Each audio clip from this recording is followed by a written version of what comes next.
Really quickly, you probably already noticed looking at the title, but this episode was a little bit longer than most, so we are splitting it into two parts. Today, Thursday, March 30th, you are getting part one, followed by part two on Sunday, April 2nd. That is where you will hear Rich singing. Hey, everybody, welcome to American Idol Unaired. I'm your host, Bennett Shear. Now, today's guest you did see very briefly on American Idol, but you never got to see his name on screen. We're meeting him today. Please welcome Rich K. Hi. It's so funny because they show sometimes they call it, I guess, a montage of some contestants, and I try to find as many people as I can to get to know. And I'm thinking, okay, they don't have the names, so it's hard to track down these people. And sure enough, we got connected, and I'm so glad that we did. So it's great to meet you, and really excited to hear your story and get to know you. I am also very excited to share this story because it's what most people don't see on camera. So I think there's gonna what I'm about to share is gonna either persuade or dissuade future contestants from American Idol and all these other competitions. Well, let's build the anticipation just a little bit and have you introduce yourself as an artist or just as a person. I'm a software engineer, and I work from home, so I don't really go anywhere. I started singing during the pandemic, more or less. I started streaming on Reddit, and from Reddit, I started streaming on Instagram and started doing a little bit of Twitch, and then um, when the pandemic lifted, whew, I can't say that word. Pandemic lifted. I started going out singing at karaoke nights and open mics, and I figured, you know what, this is a great way for me to kind of get out, kind of experience things. So I started doing that, and then people would ask me, "Oh, how come you don't try out for The Voice or American Idol?" And I was like, "Because I'm not really interested in TV." That was that was how all this started, and here I am with on your show, Bennett. We were talking a little bit before. Sounds like you didn't try out yourself. They approached you. Is that correct? Yes, correct. So I had a producer direct messaged me on Instagram, and he was asking. At first, I was like, "Why would American Idol reach out to me?" And I was like, "I don't think I'm that great at all." Um, so I kind of thought it was a scam. He wasn't. It wasn't from a verified account either, so I was just a little bit skeptical. And when I told him that I was not interested because of what I know about these TV shows, um, he was like, "Oh no, we're not gonna, uh, you know, embarrass you on TV. We don't do that anymore. Our parent company Disney doesn't want to go the way Fox used to do it." And I was like, I was pushing back. I told him, "Look, I'm not interested. I don't want to do this." And he kept uh, bothering me until my fiance was like, just give him the benefit of the doubt. Why don't you just try it out? And I was like, okay, fine. I'll try. Fine, I'll do it. And that's how I ended up on American Idol. Hmm. What's Yeah, the timeline there? So that's probably what, last summer that you got that message? I got it in the spring, so this was well before open call even happened. I thought it was really weird because I do follow these shows occasionally just to see what you know. Uh, as a musician, you kind of do follow these things. I was following it, and then I noticed that open call hasn't been announced yet. The winners even hadn't been announced yet from the season before. So I didn't even know Noah Thompson didn't win. Like that didn't even happen at the time. Um, and I told him, I was like, "Well, we're still on season 20. Why are we already doing this and the open calls aren't done?" And he was like, "Well, sometimes we get contestants like before the open call is even announced." I mean, I was a little bit uncomfortable with that because it almost felt like, okay, so you're just gonna give me like a way to skip the line and go straight into the judges round. That's kind of unfair. you know that's what I thought. He kept in touch. uh I think I got back to him around May when I said, fine, I'll give it a shot. And then I met with executive producers in July, and then he was kind of coaching me on what he wanted me to do and what kind of songs he wanted me to do for the executive producers. And I did a completely different song for the executive producers. They got to see me sing a couple of Whitney Houston songs and a Bruno Mars song and Michael Bublé, and then you know, I don't know where I don't know where things went wrong, but then they said, okay, we want you on the show next season. We'll keep in contact. I was like, at this point, I wasn't even sure if I was actually going to go on, even though they said they put me in touch with someone that does story and interviews. And I just thought it was really weird because he was asking me all sorts of questions about my personal life.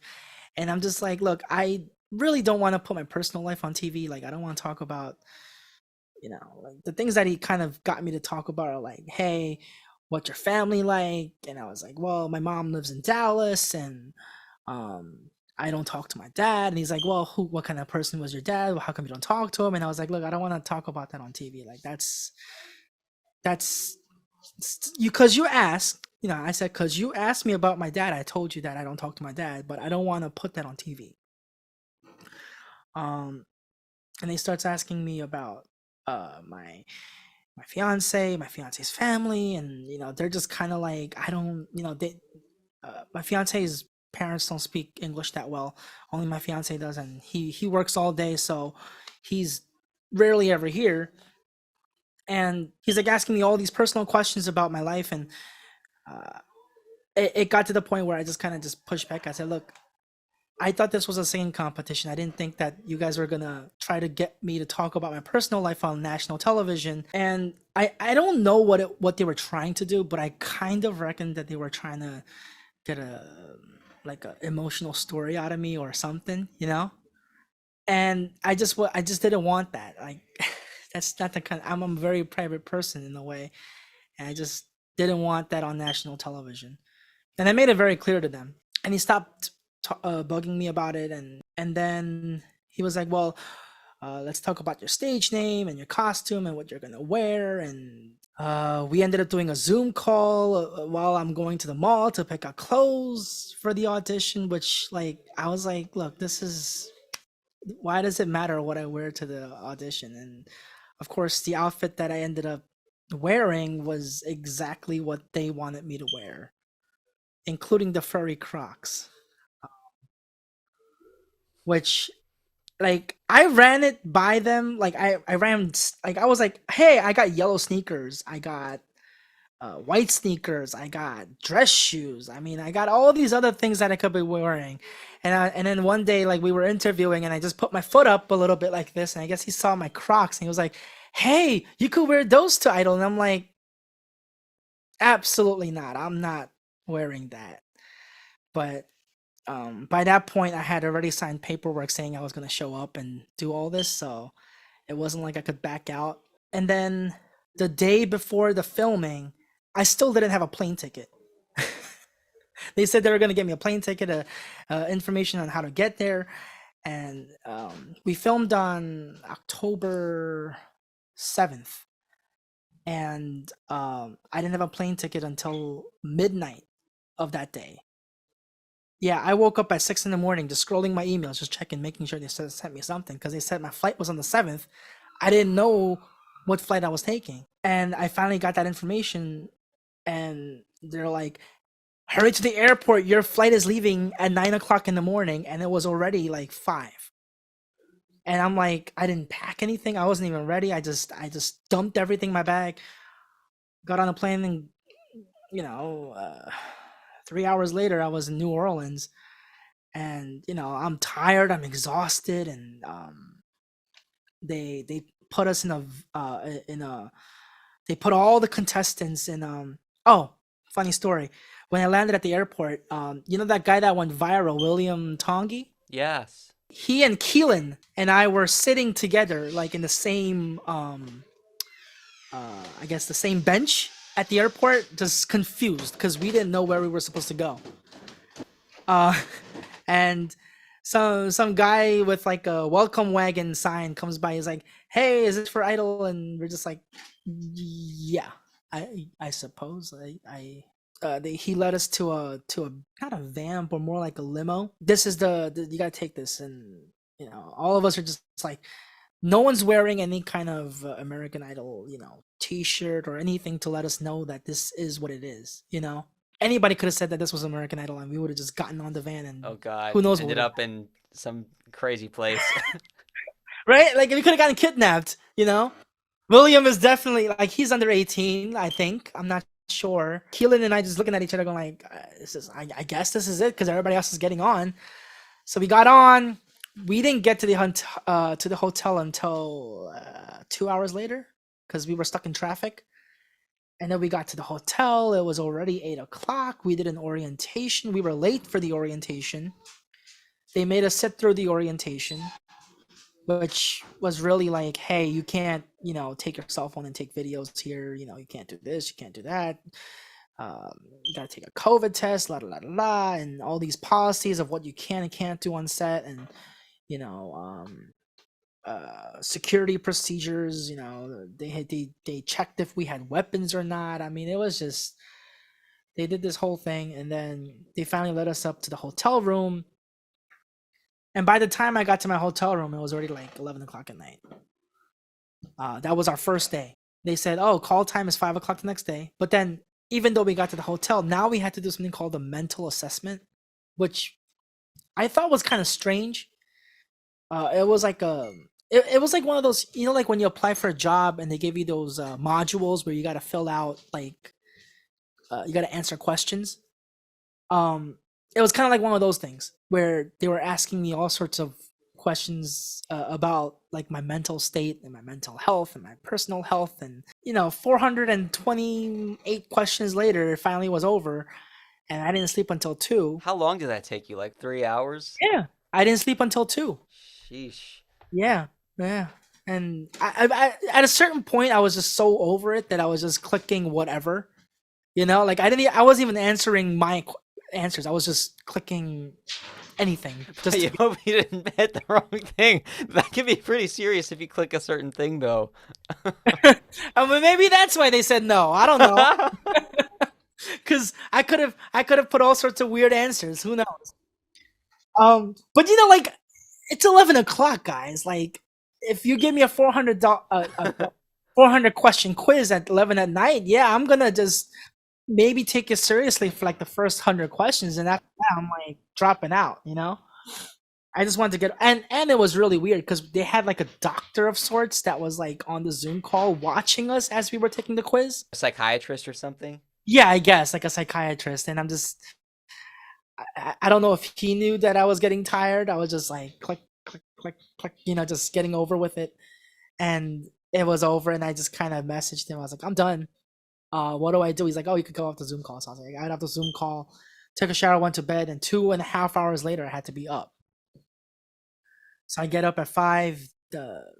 We went downstairs, we had breakfast, and then oh god, these are the things that kind of bother me a little bit. Like, I'm the type of person that's if you tell me I gotta be somewhere at 5 o'clock, I'm gonna be there by 5 o'clock. I'm gonna try my hardest to be on time. Now, the rest of the production team wasn't ready. 5 o'clock came by, my call time.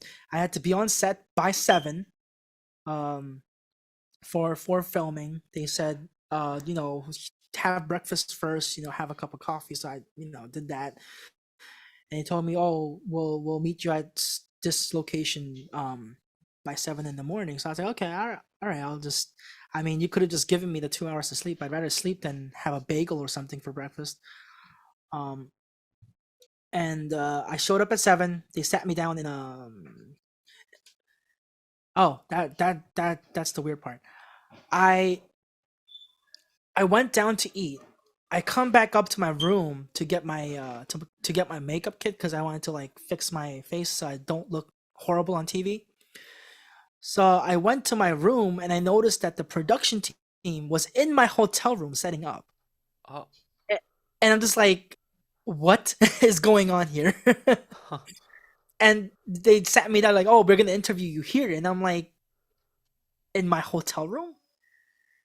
I mean, like I had no say in this because they paid for the hotel room, so I figured, okay, well, you guys paid for it, so I'm not gonna like complain, but I mean, thank goodness I didn't have anything. Uh, like, thank goodness I didn't have my boxers or something on the floor or something. Like that would have been embarrassing. Like the producers come in and go like, "Damn, he just leaves his dirty boxers on the floor." Like, you know what I'm saying? Like that would have been so embarrassing. And thank goodness I put my dirty boxers and my dirty clothes away, in the other side of the luggage bag. Um, and I I just sat down and they just started interviewing me. I just woke up 2.5 hours ago, and I'm running on 2.5 hours of sleep. I'm just like, oh God, you got to be kidding me. Honestly, considering that they only showed me 20-25 seconds of me on TV, like I don't even know why they did all this. But we're interviewing, and uh, I realized 3 hours into the interview that they weren't filming at all. They were just preparing me. Okay. And the interview didn't start until noon in that room. Like they were setting up the lights, they were trying to prepare, like they had lighting guys that were just going around trying to figure out how to position me. And I'm thinking like, I thought you guys were interviewing me, but why are we setting up the lights and arranging furniture in the back, clearing things out and moving this, moving that. One of the questions kind of led me to tell them, look, um I suffer from anxiety and stress issues.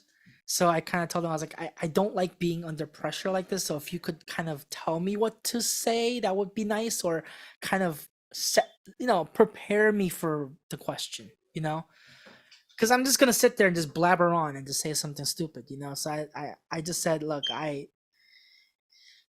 this is very difficult. So if I make a mistake, have me do it again. They were like, oh, you got to look at the camera. Don't look to the side. But then, like, how can I not look at the side when there's a teleprompter telling me what to say? They're giving me, say this, say that, and I'm kind of thinking, okay, I guess this is what I got to say. And then after that interview, they had me go to other spots in the hotel room, like at the bar and downstairs. And they had me do other interviews. And then they took me to another set where I had to do confessionals before the audition even took place. So what happens is you go to the confessional room and now you gotta pretend like you got the golden ticket, right? And I'm thinking, like, I'm not an actor. So I'm just kind of like, I can't fake excitement. And by the time this was happening, I was so over it. I'm like, I'm so tired. It's like 16 hours in at this point, and I'm just like, guys, I'm so tired. Can I just go to sleep? Like, let's do this tomorrow. And they're still trying to get. And they're like, we want you to be excited, like you got a golden ticket, and you gotta like pretend like you got it. And I'm like, and like they give you the golden ticket, you have to kind of like pretend like you got it and do woo, like all that. And then the producers kind of set me up in a weird way. They were like, oh, because we are gonna give you the golden ticket. So what we're trying to do is film this so you don't waste time. And they were positioning it like, because I told them that I had to return to work on Tuesday and this was Saturday. So they were telling me like, we just want to get all these shots in before Tuesday so we can send you home before, so we don't like have to make you stay the whole week. How do you know that I'm getting the golden ticket already? I didn't even audition for the judges. So that's kind of when it clicked to me. I'm like, wait a minute, hold on. Either they're the ones planning whether or not you're getting the golden tickets. It might not even be up to the judges. That's what clicked to me. I'm like, maybe the judges aren't even in charge of the golden ticket part, or they're just trying to set me up and give me a boost of confidence to make me look dumb on TV. And I'm like, you know what? Like, I'm gonna try my hardest to kind of fake it. So I tried faking excitement, and I think that felt really flat because they had me take multiple takes of it. And I think eventually the producers was just like, okay, he can't fake excitement, which is kind of true. Like, how do you fake something that didn't happen at that point? So after that, they had me go to a photo booth, take all these photos with props. Like when you go on American Idol's Instagram, you see like them with the white background where they're holding up like props and they're taking a little photo booth. Mm-hmm. those posts. They made me do the socials. That's what they called it. And like this was like late at night. Like by the time it was my turn, it was like it must have been like 1 in the morning. I'm tired as hell. I want to go to sleep. And they had two different sets of producers. I guess the not producers, but more like camera people and staff members. So one staff would be during the day, one staff would be during the night, and it was like a 24-hour process. They had people doing this all day and all night. And it must have been like 1 o'clock when they were like, "Okay, we're done. You can go to sleep now." And I'm like, "When do I have to come back?" And they're like, "Oh, you got to be back by 5 o'clock the next day." Sunday rolls around, and that was my audition day where I'm gonna be filming in front of the judges. They were like, "Okay, before we put you in front of the judges, we're gonna have you rehearse your song." Now, here's the part that pissed me off. I gave them an extensive list of all the songs that I know that I want to do. There was a woman named Nancy. She's in charge of the music, I guess. The guy that plays the piano on the auditions, his name is Fredley. He plays piano for Katy Perry and Bruno Mars. So he's extremely talented, like to the point where I was shocked because like you could just kind of hum something and he'll kind of know how to play the piano to what you're trying to do. And I gave the producers a list of songs that I knew. I guess there was been some sort of communication problem because the lady that was in charge of the music only had Toxic by Britney Spears on her list. And I'm like, first of all, that wasn't even on my list. If it was probably like on the bottom of the list where I'm like, this is a song that I prefer not to do, but it's there, you know? They had me rehearse that with Fredley, and I'm kind of looking at him. I'm like, I don't think this is gonna work. Like, I don't think the judges are gonna appreciate this song, and I feel like it doesn't really show off my voice at all. And that's unfortunately what people saw on TV. And I kind of just, all my friends and family looked at it, and the people that I performed with and performed for, my fans, they looked at it. They're like, "What the hell was that?" And I'm like, "You have no idea what happened to you." I was like, "I can't even talk about it until the thing airs," and now I can. And it's just, I kind of felt like I was boxed in and kind of forced to sing that song for entertainment purposes. I rehearsed it once. We sang it through once with Fredley, and then Nancy goes, "Okay, we're gonna put you in the holding room, and you can just wait there." So I waited there for 16 hours before I got to stand in front of Katy Perry. 16 hours. I even told them, I was like, "Can I leave and come back? Can I go to my hotel room, go to, get a restful, maybe sleep another 6 7 hours, because if you guys aren't going to be filming for the next so and so amount of time, I might as well get my sleep and kind of be well rested." When I was at the waiting room, now the cameras were rolling and they were trying to get B-roll and trying to get me to, pretend like I'm talking to the other contestants. Like they would sit us down at the bench, and this is hysterical because if they ever aired my B-roll footage, I could literally tell you what I was saying. There was at one point where I was sitting with another contestant, and I was reciting the United States, all the states in the United States in alphabetical order. So I just sat there going like Alabama, Alaska, California, like I just sat there reciting the states in alphabetical order.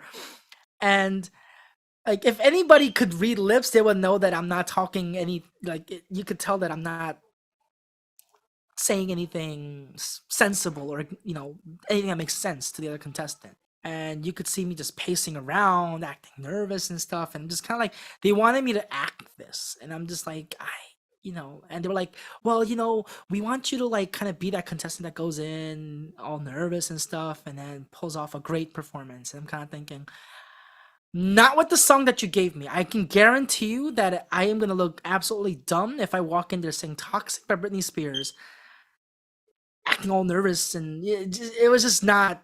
It wasn't gonna work. Like I knew it wasn't gonna make any sense. At this point, I'm kind of thinking like I don't have a return flight ticket because they never booked that for me yet. Probably because they wanted to give it to me after I'm done filming. Um, I'm pretty sure like if I didn't do what they wanted me to do, they probably would not have booked that return flight ticket. Um, so I was kind of like, if I don't do this, I'm not gonna be able to get back home. so I just like I sat there for 16 hours and did all the B-roll with them, and then finally they sat us they pulled us into a separate room, like into I guess like behind the set. They had a couple of chairs and they made sit there until it was our turn to go see the judges, and from there um the girl that was in front of me, I felt so awful because they made an absolute fool out of her. Um, and apparently Katy Perry said some very mean things to her about her outfit and how you know how ridiculous she looked. And I mean, I felt like this was like high school, and like we were the nerdy kids and they were the popular kids, you know. Um, and I was like, oh my god, they made her cry. What are they gonna do to me? You know, I'm already thinking like, shoot, I gotta go out there and sing "Toxic" by Britney Spears. I rehearsed it once. I don't even know this arrangement that we did, and they threw me in the audition room. And oh, before that, the one of the producers, the guy on the camera, he's like, okay, we need you to walk into that room with the judges and act like you're super duper excited. So I walked in, you know, like to me, a celebrity is nobody. They're not anything special to me. They're just another person to me. You know, like I'm not. I don't see celebrities as like a god.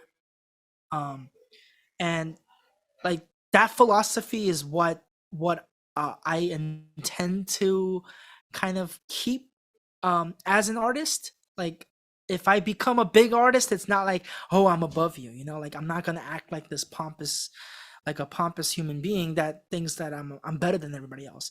But like, and I would be a little uncomfortable if somebody was like, oh my god, like you're like a god, like oh my god, you know what I'm saying, like that to me is just idol worship is a little weird to me.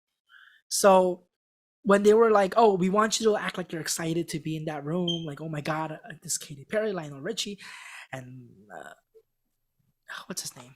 Luke Bryan. Luke Bryan." I funny thing, I did that. I did that on set. Like, I didn't remember his name, and I just blanked out. And Katy Perry and Lionel Richie thought it was hysterical because I didn't remember his name. Um, and I was like, "Oh my God, is that Katy Perry? Is that Luke?"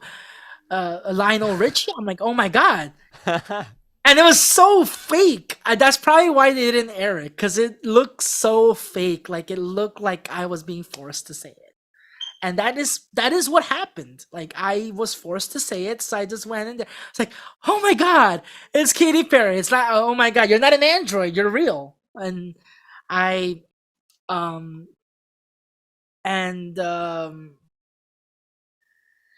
they were asking me for my age and my name and what else did they Katy Perry.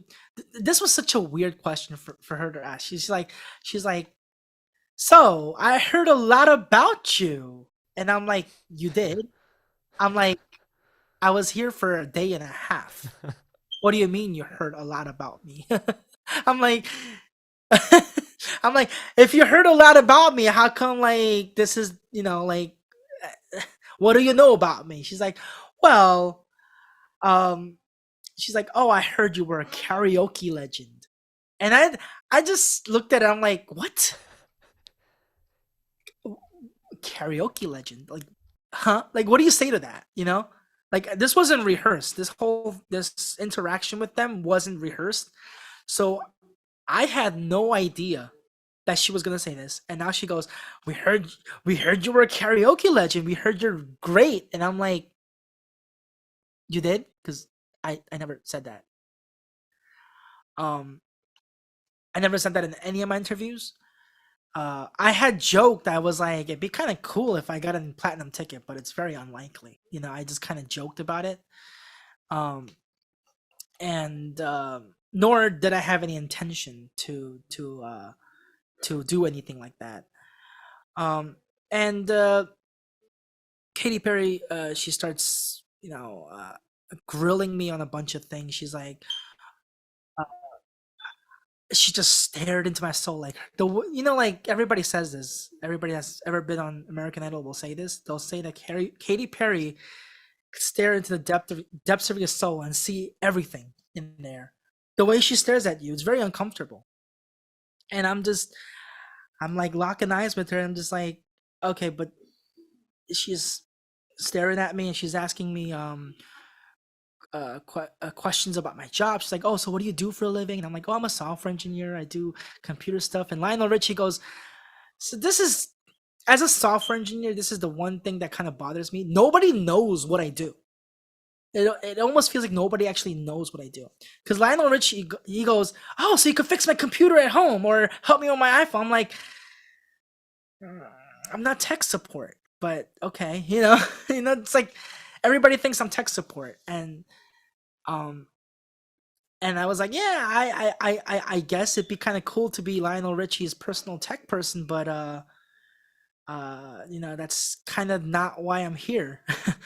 And I don't think the judges knew that I didn't actually audition for the show because um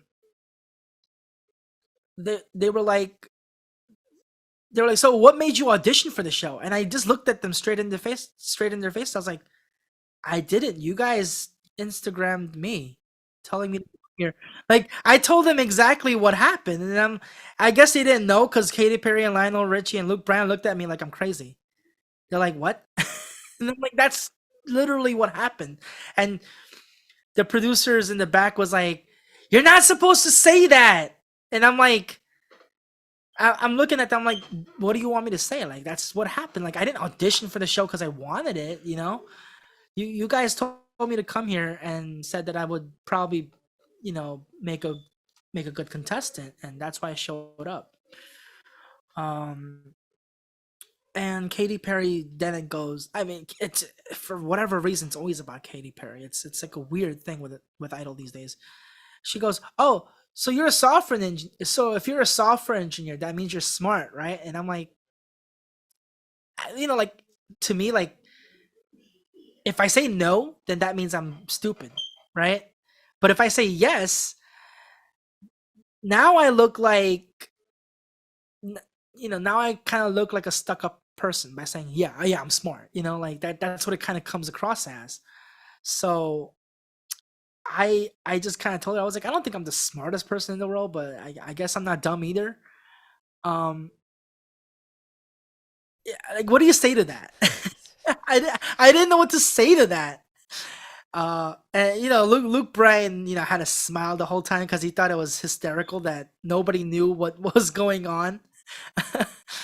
and I, and then Katy Perry's like, okay, we're just gonna go sing, and she just go sing, and she just goes because I guess she was just done talking to me because I wasn't giving her the answer she wanted. Um, so I was like, you know what, screw it, I'm just gonna go snap my fingers and just do something stupid. I was like, it's gonna look stupid anyway, so I might as well make it look stupid and have fun, right? So I started doing it, and this is where it kind of went south because what they don't show you at the audition is I kind of had like an anxiety attack while I was auditioning because I realized that they were going to make me look stupid on TV. I said a bunch of things in the confessionals that are going to completely conflict with what's going to happen right now. They're probably going to mishmash it together to show all the the conflicting things to make me look stupid and arrogant and all that stuff. I'm thinking like, oh my god, like this isn't me. Like this isn't me as a person. Like that's not me as an artist. And I definitely don't want them to put that on TV and make me look crazy. Um, so like, how can you not have an anxiety attack when this is going through your head, right? And by the time the audition happened, I'm like, I'm running on 2 hours of sleep. It's 18 hours since I've been up. I'm on my third Red Bull, second coffee. I had the last meal I had was 12 hours ago. So like, I'm like all sorts of messed up while I'm auditioning, and I blacked out. And instead of going, "Hey, do you need help?" they decide, "Oh, we're just gonna film this." So I'm just sitting there going, like I remember just kind of like not being okay, like a little bit dazzled out, kind of not there. And and I stood up, and then the judges were like, "Oh, we're gonna take a vote." Like they didn't even care that I just like blacked out. I mean, I finished the whole song. My mind was not there, and then I finally finished. Katy Perry and Lionel Richie loved what I did, and I just kind of sat there. I was like, I don't know why they liked it, because I didn't think it was that good, and it was not the song for me. It was not a song that showcased what my voice could do. It kind of felt like the way that, because what they did was, after I was done singing, Lionel Richie and Katy Perry, they stand up. They're like I feel like they do that to all the contestants. So I'm just thinking, like, like when you're like, I feel like that's just sarcastic, Mm. you know. So I was like, uh, okay, thank you, because I didn't feel genuine. It felt like they were acting too. And Luke Bryan had a smile the whole time, and according to Katy Perry, he had torn his hamstring or something. Like he had an injury the day before, so he couldn't get up. So he was just sitting down and just staring, and that's what they said. I don't think it was true. I'll tell you why later. If you give someone a, "Oh my god, we loved it," right, then it's kind of like, okay, maybe they're gonna give me a yes. I'm kind of thinking like, okay, I guess they're giving me a yes. And immediately the whole room and the judge's attitude changed. It was like it was because it was scripted, and they just had to say what they had to say. Lionel Richie's like, "Okay, let's take a vote," and immediately Luke Bryan is like, "The vocals aren't there. It sounded like absolute shit. Like it sounded terrible." And I'm just like, okay. um, and then Katy Perry goes like, "Oh no, this it's not for Idol." And then Lionel Richie goes, "I think there's something there, but it's not for Idol." And while they were taking the vote, I was like, "Hey, look, I could sing another song. Like I can do better than what I just did, right?"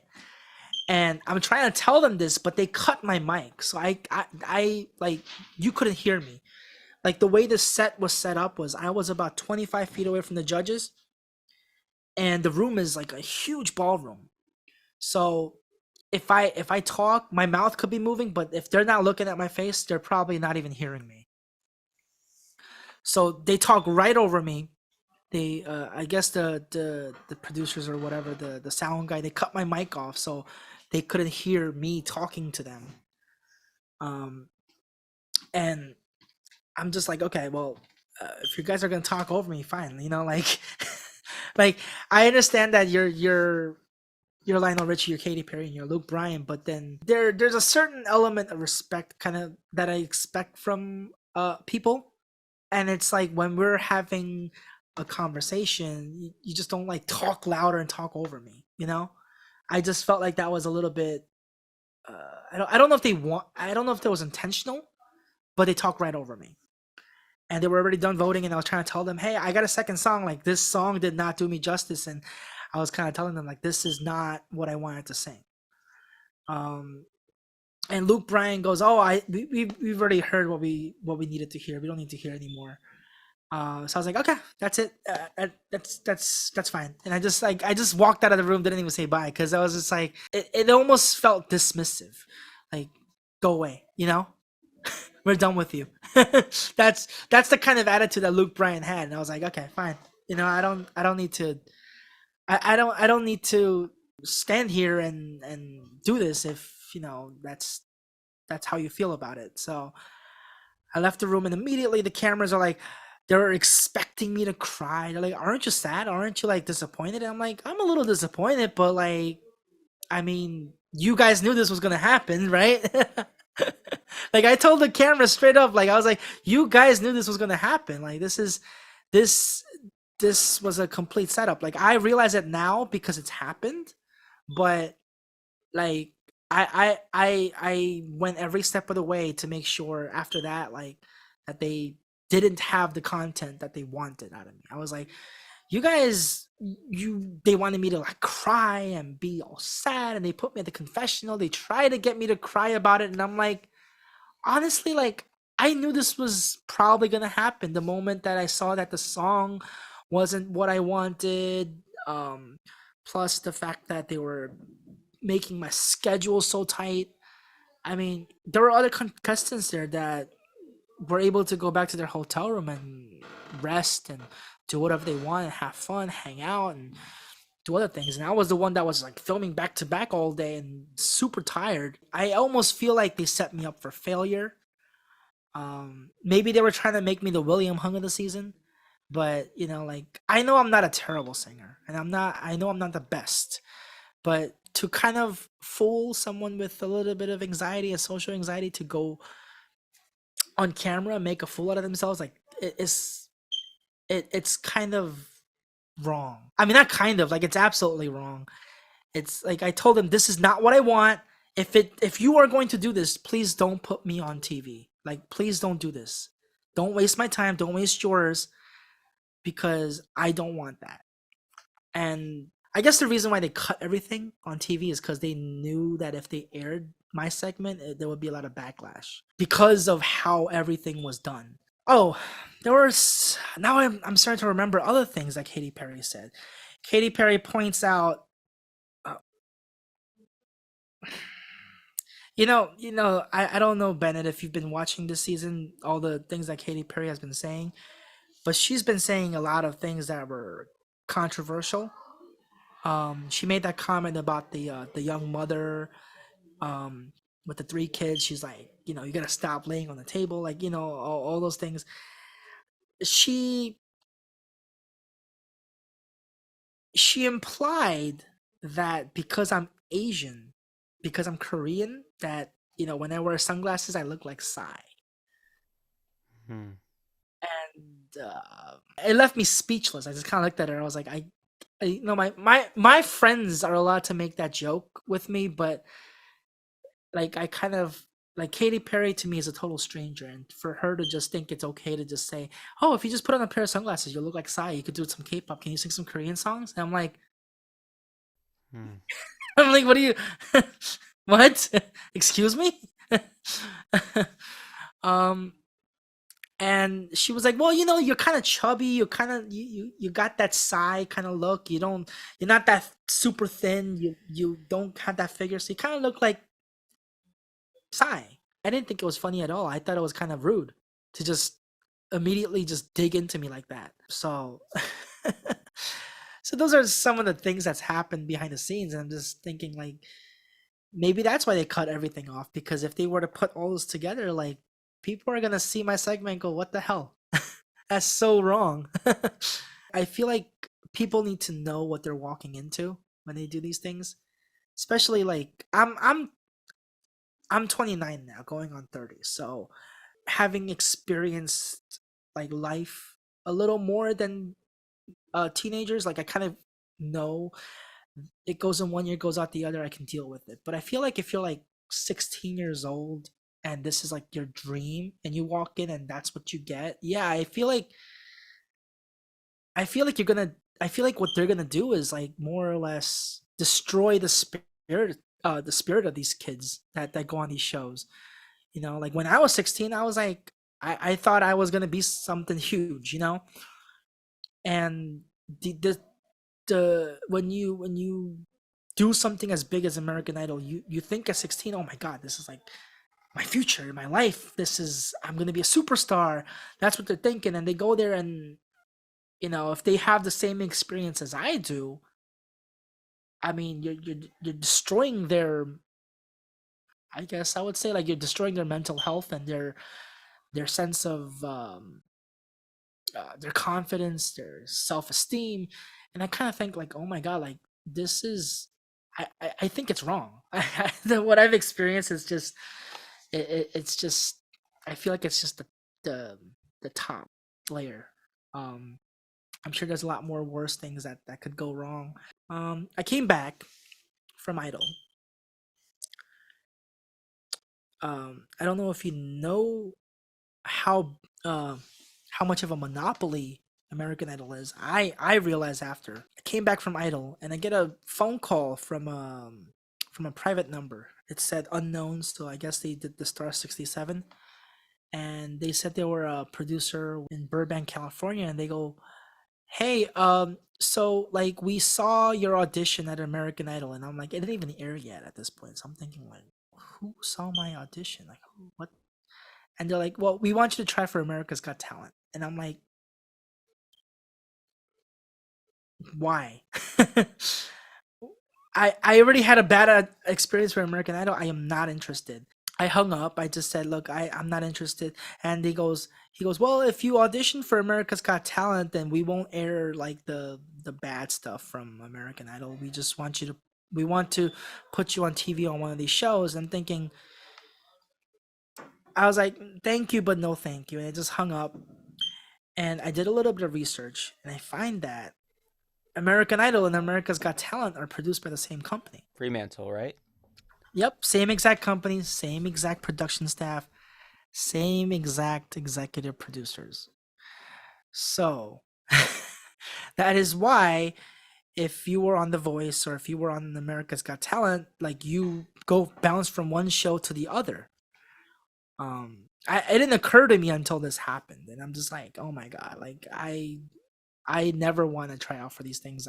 I never did, and now I'm just like, I know for sure I don't want it.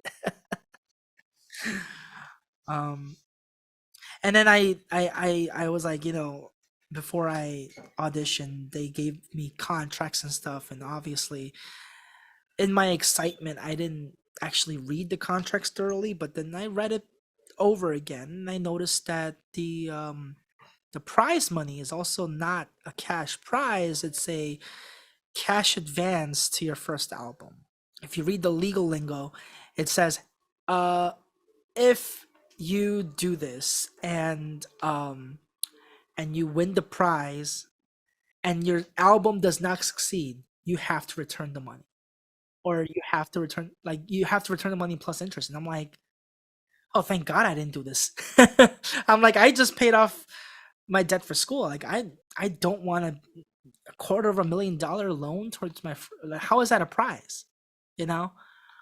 And I don't think a lot of these kids really know what they're signing up for. They just see prize of $250,000 and an album and stardom, and they think, oh my god, this is it, you know? That's probably why the whole the show also has lost viewers, and they're grasping for ratings, and it's starting to occur to me that this is why they're trying so hard to get viewers to watch this. They can't find more auditioners. They that's probably why they reached out to me on Instagram too. Um, American Idol during the Carrie Underwood years, they would have never reached out to anybody privately like that. I mean, I guess at the time we didn't have social media, but still, like, it's not like they.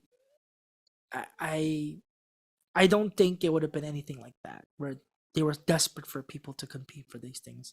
But I think that's why people are starting to wake up and they're starting to see what these shows are all about and what really goes on behind the scenes. You exploit enough people will talk.